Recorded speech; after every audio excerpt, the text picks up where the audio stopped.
Here are the top 3 reasons kung bakit mahihirapan kang mag-survive sa krisis ngayon. Reason number 1, magastos ka, tapos wala kang budget. Magtigil ka muna sa kaka-I deserve this mo na yan ha. Isang tabi mo muna ang mga luho mo. Huwag mong gawing habit ang mga biglaang paggastos. Huwag maging impulsive, mag-set ka ng budget at mag-stick muna sa mga essential needs para hindi ka magipit sa mga ganitong panahon ng krisis.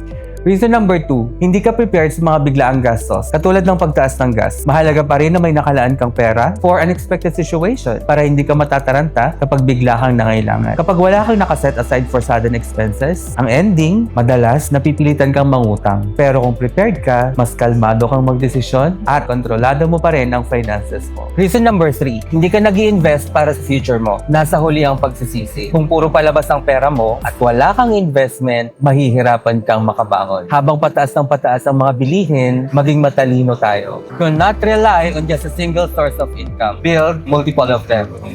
Kaya lagi mong tatandaan,